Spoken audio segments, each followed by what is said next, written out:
Welcome to Chromaticus. Today we're going to break down the first movement of the Swan Lake Concert Suite by Tchaikovsky. A concert suite is usually the composer's favorite movements taken from the full ballet. So instead of a 2 to 2.5 hour ballet, you end up with a 30 to 45 minute concert suite that's just music and no dancing. From that concert suite, we're going to look at movement 1, and we'll start by listening to bars 1 through 9 so you can get your ears familiar with the A section, and then we'll break it down.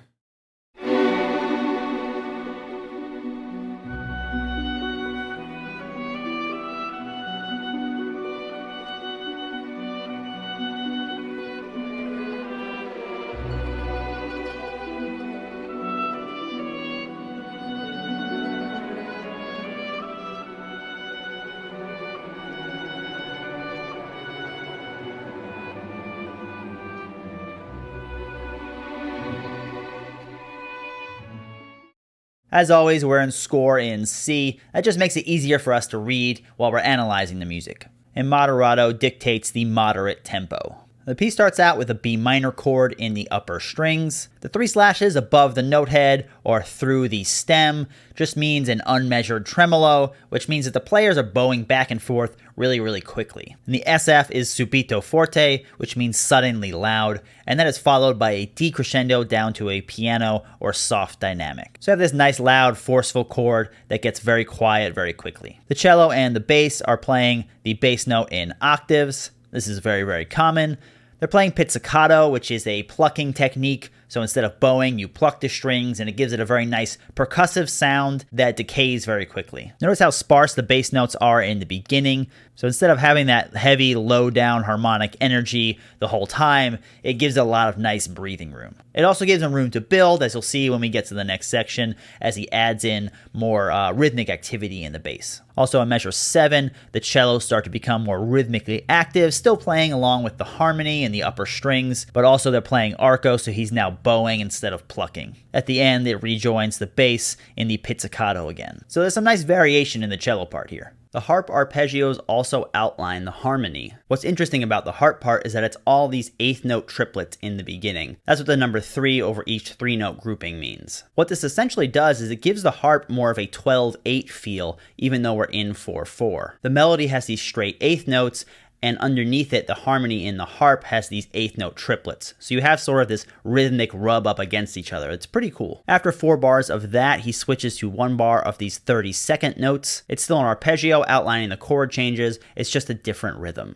And when the melody repeats, he has 1 12-note tuplet run that's really fascinating, and then he takes the harp part out for the repeat of the melody. So there's quite a few rhythmic changes in the harp in just a few short measures. You can really learn a lot by studying harp parts from Tchaikovsky pieces. The melody is a 4-bar melody played very expressively in a solo oboe. 2 oboe players share the same staff, so the rest underneath indicates that one player is resting, so it's just one player playing the melody. I mostly try to focus on the orchestration aspects of the music for this channel, but I want to take a few minutes and break down the melody. Just in case there's any beginner composers here that struggle to write melody, as we all do in the beginning, I think you'll find it quite useful. This 4-bar phrase can really be broken down to and extracted from this 5-note motif, this F sharp half note, and this 4-note walk up back to the F sharp. The next bar and a half is really just a fragmentation and an intervallic augmentation. All that means is that you take a small fragment and you repeat it. So in this case, an 8th note up to a dotted quarter note, and then the intervallic augmentation, all that means is that you're stretching the interval. So instead of E to F sharp, that major second, you're stretching it to a major third from D to F sharp. But the rhythm of this 2-note fragment here is the same, an 8th note and a dotted quarter note, 8th note, dotted quarter note,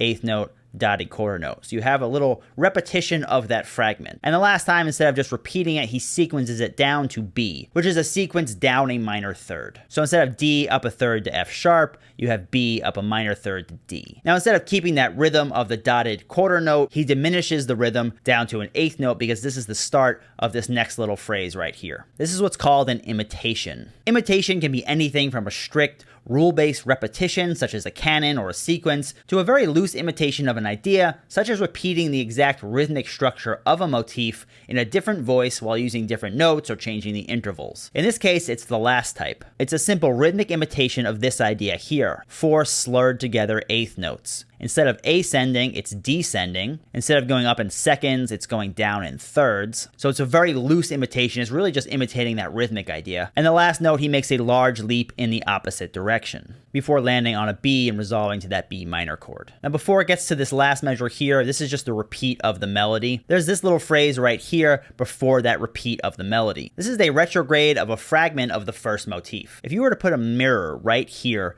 and see the exact reverse image of this, instead of B going up a second to C sharp, up a second to D, and up a second to E, in the exact reverse, you would see E first. It would be moving down a second to D, down a second to C sharp, and down a second to B. It would be the exact reverse of this motif. And that's exactly what this is, right? You have E, eighth note, moving down a second to D, eighth note, moving down a second to C sharp, another eighth note. Now he just plays the first three notes, so it's a three-note fragment of that motif in retrograde, and then he jumps back up to the F sharp, which is the first note of the repeat of the melody. And finally, let's look at the chord tones versus non-chord tones in the melody. The F sharp is a chord tone of B minor. This B and the E here are chord tones of E minor. The C sharp and D are not chord tones of E minor triad, so this is a double passing tone. A passing tone is a non-chord tone that moves in stepwise motion between two chord tones. In this case, you get two in between the B and the E, so it's a double passing tone. In the next measure, you have B minor. The F sharp and the D are chord tones of the B minor. In the E sharp diminished 7, D and B are both chord tones. E minor 7, this G is a chord tone. Now this note D over this F sharp dominant 7th chord is really fascinating. This is a flat 13 over a dominant chord. Now that D would clash with the 5th, the C sharp, of F sharp dominant 7, but if you look at the harmony, Tchaikovsky chose to leave out the 5th, so there is no C sharp in this F sharp dominant 7th chord, which means that D doesn't clash with the chord. It's just a very nice color tone over top of this dominant chord. Now I just wrote unexplained non-chord tone. This is because I don't think there's a name for this. It's approached like an incomplete neighbor tone, but it resolves like an escape tone, which is fairly unusual. You got to remember that this is in the Romantic era, where composers are experimenting a lot more with chromaticism and dissonance, and they're not always following the conventional wisdom, in this case, the use of non-chord tones in melody. It's much looser than it was in the Baroque or even the Classical era. And this is even more apparent in the last part of the phrase. The B here is still a chord tone, but this E acts like an incomplete neighbor tone.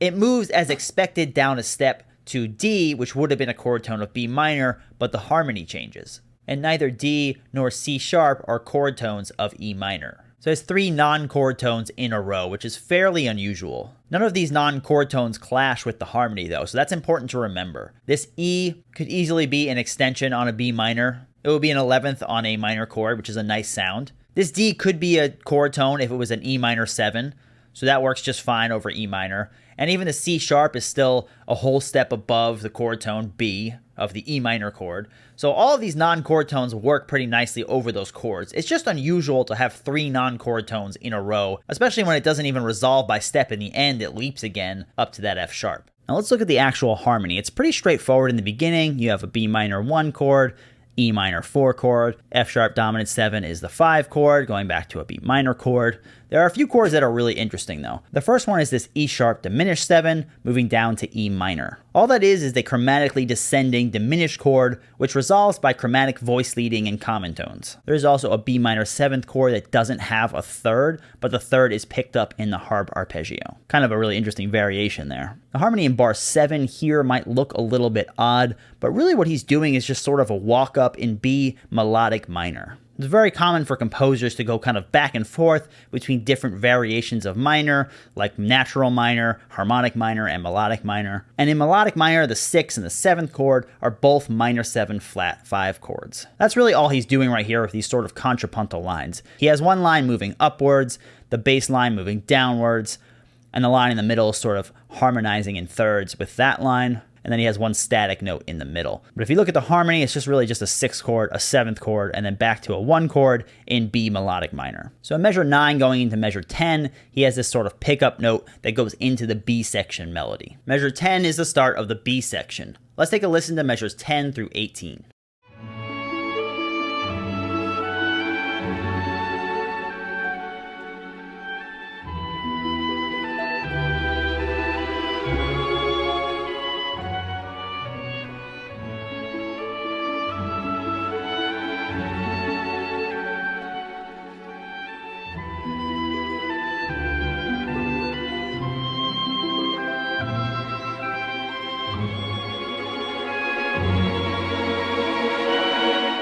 The strings are still playing the harmony in the B section, the cellos and the bass still playing in octaves, pizzicato, but notice now it's more frequent bass motion. This keeps the music progressing. He's adding more harmonic energy down in the bass with that faster rhythm. The harp part comes back in, playing the harmony again, but there's a different rhythmic variation this time. One hand is playing in octaves the bass notes, moving along with the cellos and the contrabass, and the other hand is playing that triplet eighth note rhythmic figure that we saw earlier, still outlining the harmony. So there's two measures of that. Then there's two measures of just the triplet figure with some rests. And then it comes back in following the bass line with the triplet figures above. And then again, just the triplet figures.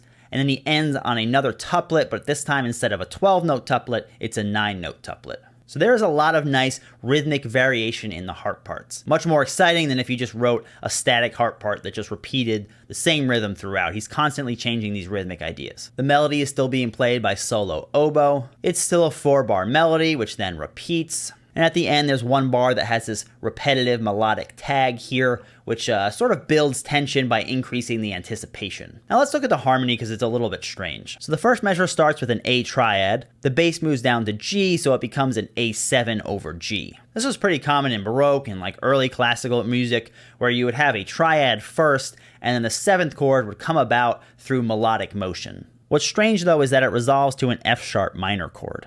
If you think about where that dominant A7 chord comes from, the key of D major, typically it resolves down a fifth to the 1 chord or D, which is the tonic chord. There are two other tonic chords in that key that the A7 can resolve to, which are the 3 chord or F sharp minor and the 6 chord or B minor. It's fairly common to resolve up a whole step to B minor, but quite rare to resolve down to the 3 chord. The reason is that the 3 chord shares two common tones, the A and the C sharp. So the C sharp loses that half-step resolution to the note D, and also the bass motion is down a third, which is the weakest bass motion by far. So resolution to that F sharp is a fairly weak resolution. He does make up for it a little bit by having the bass go from A to G to F sharp. So instead of moving down a third, the bass motion is down a second. So while this resolution isn't the best, it is certainly possible. Just make sure to pay attention to the motion of the bass if you're using something like this in your music. The E minor chord does the same thing, where it turns into an E minor 7 with the bass motion down a step. C sharp is just a 5 of this 5 chord, which then resolves to this B minor chord. What's weird here is that the B minor is on the upbeat instead of the downbeat, and the F sharp dominant 7, which is typically on a weak stress, is on the strong metric stress or the downbeat. So it's a little bit backwards, but I think it's because he didn't want this to sound like the 1 chord. He wanted this motion to move to this A chord again. So there's less emphasis on that B minor chord and more focus on the A. In measure 16, the G dominant 7 resolves to C,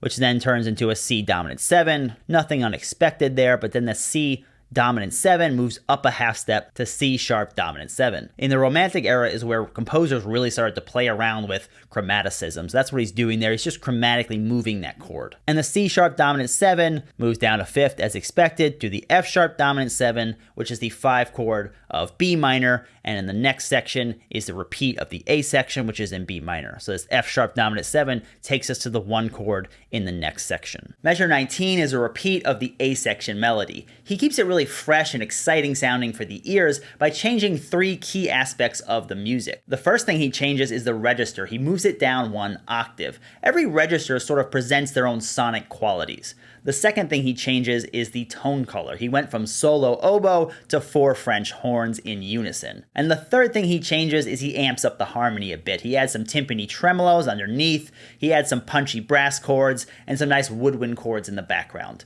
Let's take a listen.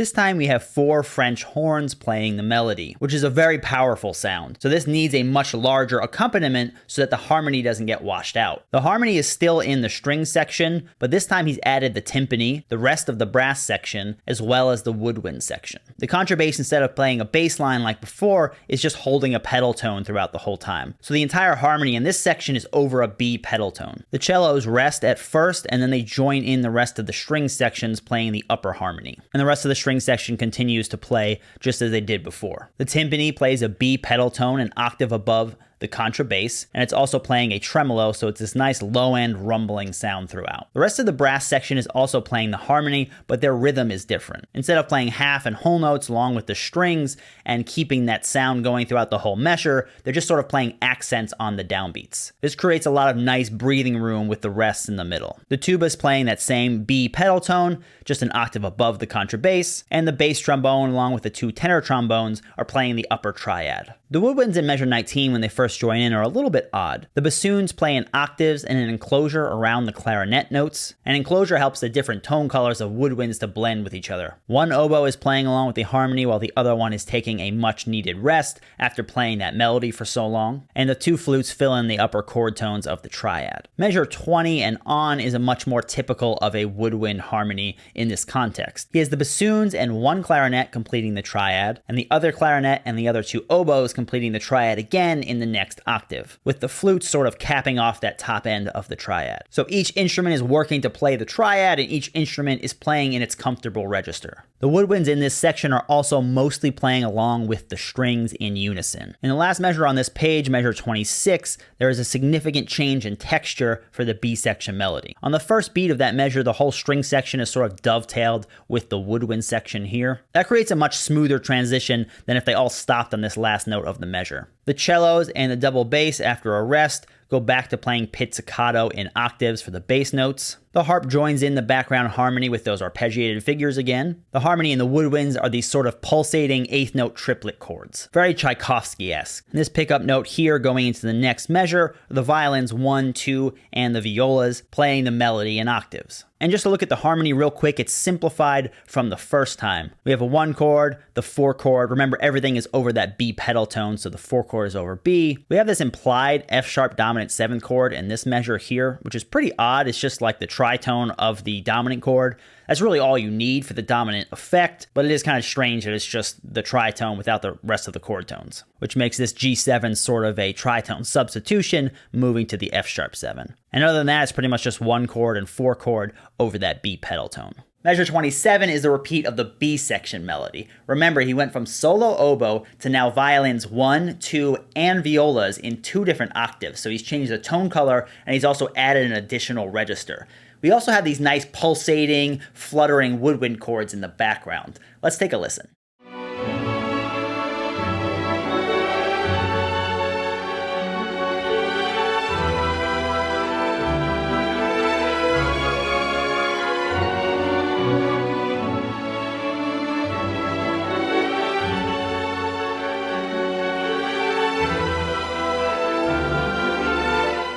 There aren't a whole lot of new things going on here, but let's take a look. The cellos and the contrabass go back to playing pizzicato bass notes in octaves. The violas and both violin sections are playing that melody. Violas play in unison with violins 2, and the violins 1 play an octave above. Pretty common. The harp figures come back in. He has those 9-note tuplets, some 16th notes, another 9-note tuplet. This measure is kind of a little strange here. Pretty sparse movement in the harps. Kind of goes along with the rhythm of the harmony though. Then there's more 9-note tuplets, and at the end there's another 12-note tuplet. So similar stuff to what we saw earlier. The upper woodwinds are playing those pulsating triplet chords that we looked at before. I'm going to zoom into this section so we can see a little bit better. Okay, the bassoons are playing the bass note in octaves. The clarinets, oboes, and flutes are all playing notes of the triad. If you notice how the clarinets and the oboes are playing, they're sort of interlocked. So this lower note here from the oboe is right in between the other 2 clarinets. That interlocking helps them to blend. The woodwinds have very different tone colors, so it's important to try and interlock them or enclose them like that to help them blend better. And the 2 flutes sit right above the oboes and the clarinets, completing the triad. What's really interesting is the horn parts in here. Horns, because of their tone color, even though they're part of the brass section, they're often paired with the woodwind section because they have a very mellow tone color and they blend pretty well with woodwinds. And to blend these horns in nicely, he puts them in between the bassoons and the clarinets. Sometimes the lower note, this A here, overlaps with the bass note, and sometimes they're just completely in between the bassoons and the clarinet. And getting towards the end of the melodic phrase, he adds one more horn in to sort of add a little bit of build, a little bit of interest, and he does it again at the end of the second repeat. In measure 34, he introduces a new melodic idea with these quarter note triplets. The roles of all the instruments haven't really changed at all, as you'll see, but let's take a listen first.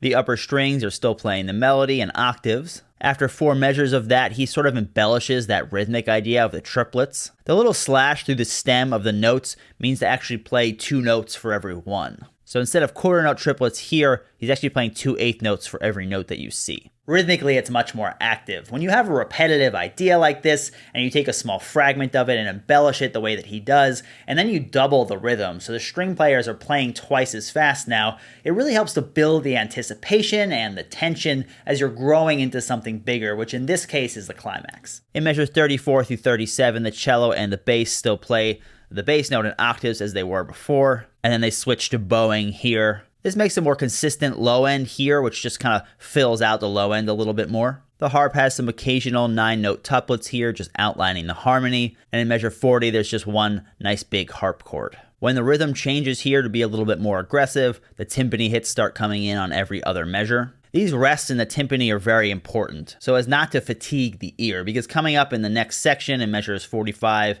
through 47, you'll see that there are timpani tremolos. So these rests throughout here make that upcoming tremolos much more explosive. If we had fatigued the ear all throughout here with just constant timpani, by the time we get to that section where he's trying to build a little bit, there wouldn't really be anything to build. You'd already be fatigued from hearing the timpani for so long. If we zoom in to take a closer look at the brass and the woodwind section, you'll see that the French horns are playing the harmony the entire time. They're playing the triad with the bottom note doubled up an octave. It's pretty common to write horn chords this way, where you have 3 notes of the triad with the lowest note doubled up top. These create a very nice, smooth background harmony. In measure 38, where that other sort of aggressive melodic rhythm comes in, he adds the rest of the brass in the harmony. The tuba plays bass notes in every other measure as expected, but in between, the bass trombone and the tuba sort of join forces and play an imitation of that melodic idea down in the bass. Imitating melodic ideas in the bass is a great way to keep the music interesting and fresh sounding, but also very cohesive by using sort of material that you've already heard somewhere else. Now the tuba has this note here dovetailed with the bass trombone, so it's sort of like playing the first note and then passing it along to the next instrument. That dovetailing just creates a very smooth transition. The 2 tenor trombones and the trumpet join in to kind of play this slightly different variation of the harmony. There's a half note rest first,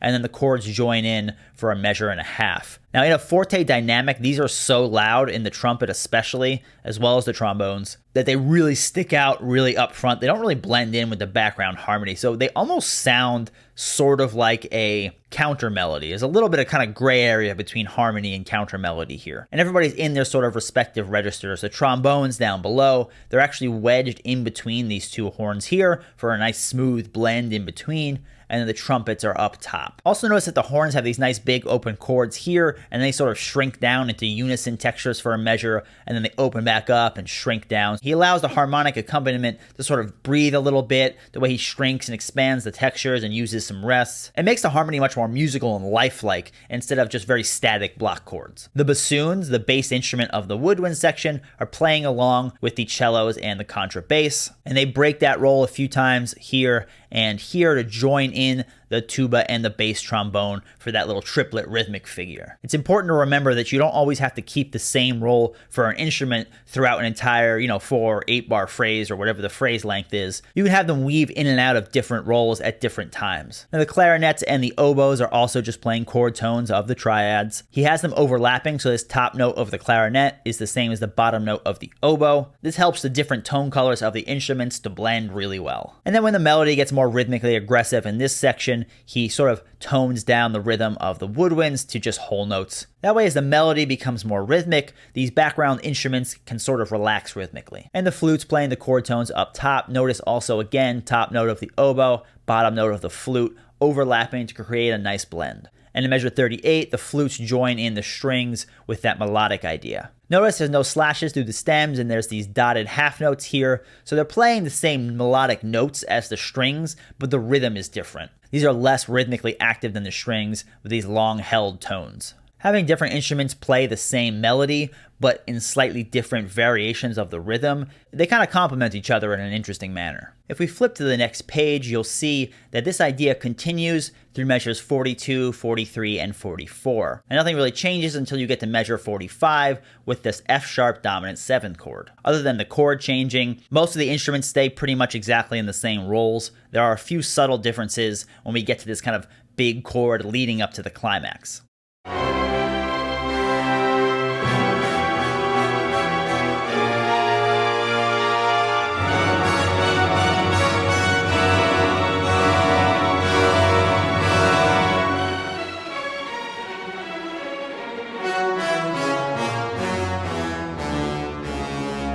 The first thing that changes is the timpani. Instead of playing very sparse notes once in a while, is now playing whole note tremolo F sharps for the full 3 measures of this chord. It gives that nice rumbling, tense effect to the chord. The contrabass and the tuba no longer play the triplet figures, they just hold the bass tones throughout these full 3 measures. The trumpets and tenor trombones take over that triplet figure in measure 45. Because the trumpets are in their upper register here, this will sound quite a bit more aggressive and forceful than this figure did down here, which is what he wants because he's adding tension, he's adding anticipation, he's sort of building everything up, leading up to this big climax that's coming up in a few measures. And lastly, string endo. This is a direction to the players. It means tightening, hurrying the tempo, and increasing the tension. So everything about these 3 measures is very tense. In measure 48 right here, where you would expect to see the climax after building all this tension, he does something pretty unique here. He delays the climax by 4 measures, and instead he interrupts it with this descending arpeggio. So all the rest of the harmony stops, and he presents this descending melodic line that's still based around the F-sharp dominant 7th chord. First it's played in the strings minus the bass, and then it's played again in the low strings along with the low brass. Notice the dovetailing of the upper strings. This creates a very nice transition into the brass arpeggio. The tenor trombones only play the first half, and then the bassoons take over for the second half. Also, this direction più mosso means more lively. This arpeggio that sort of delays the climax for a few measures adds a nice bit of anticipation, which really just creates more tension, and also taking away a lot of that harmonic energy, a lot of that full orchestra, and sort of shrinking down the texture into these smaller textures here. When the climax comes in the next measure, it's just that much more forceful and explosive. When we get to the climax in measure 52, he presents the original melodic idea, the A section melody from the beginning, but now it's presented in a different rhythm, which is twice as long as the original melody.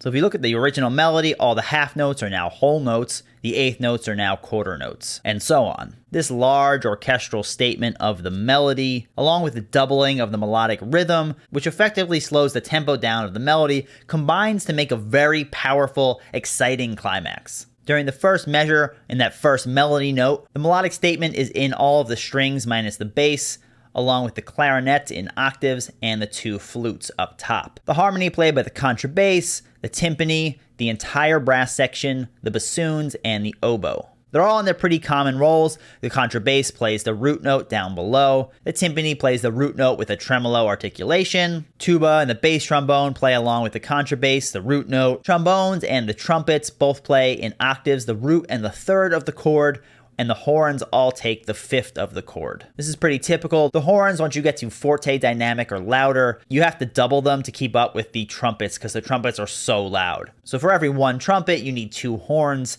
in a forte, dynamic, or louder to balance. So you have 2 horns playing the F sharp and the other 2 horns are doubling those F sharps. That combined with the root and third in the trumpets and the trombones creates a nice balanced chord. The bassoons play in octaves with the root note, and the oboes double what the trumpets are doing up an octave, which is pretty typical. What's really cool is he plays this melody from the very beginning with a slowed down rhythm for these 4 measures here.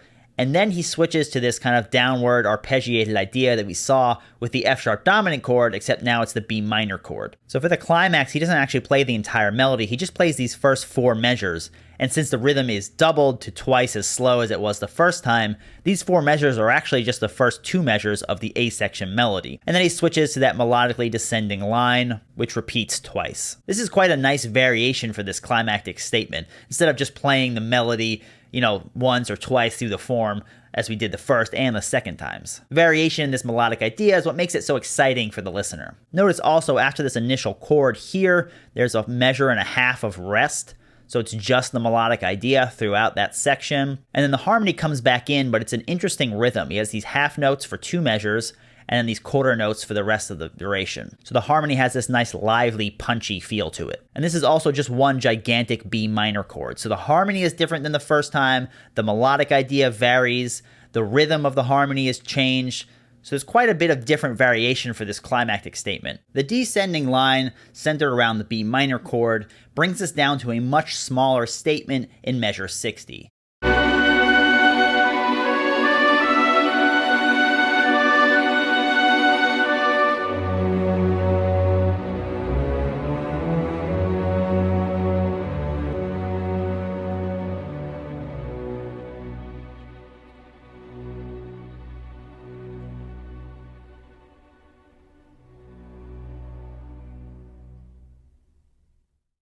The harmony is now in the upper strings, playing the triad, just like they did in the beginning with these tremolo chords. And the melodic statement that we just heard is now played in the clarinets, oboes, and the flutes. So he plays that once, and at the end he passes along the melody to the bassoons, the cellos, and the contrabass. This is really fascinating because the harmony stays exactly the same in the strings. It doesn't move, but the melody in the woodwinds first is above the harmony. When he transitions to the next repeat of the melody, it's now below the harmony. This is a really cool effect and adds, again, really nice variety to this repeat of the melodic statement. Also notice the texture is much, much smaller, there's a lot less of the orchestra, and he's brought it down to a forte dynamic, so it's still pretty loud for those instruments, but there's only a few instruments playing, so overall it's not nearly as loud as that climactic statement that we just heard. In the repeat, he brings it down to mezzo forte, and finally at the end, he has the little B minor chord with a diminuendo going down to a very quiet dynamic. It's a pretty unique way to end a piece. As always, we're going to end with a quote. This one comes from a Walter Piston book, and it goes like this.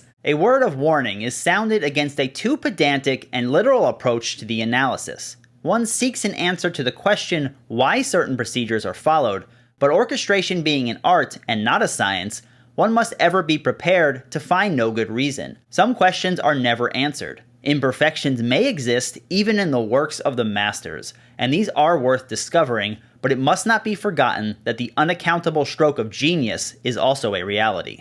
It's really that last part that sticks out in my mind. Sometimes when you're studying your favorite composer's works, you might find a really strange harmonic or orchestration choice that they used that doesn't seem to make a lot of sense from an academic standpoint. It's possible that the composer didn't even know why it worked in the moment, they just knew that they liked the sound of it so they ran with it. Sometimes there might not be a good reason as to why something works, and that's okay. I guess what I'm saying is that the next time you're composing, maybe try just letting go of the academic stuff, of the theory stuff, and just use your ears or your composer intuition and just try something really off the wall. You might surprise yourself. That's going to wrap up today's episode. Remember to keep studying, keep practicing, and keep growing. See you next time.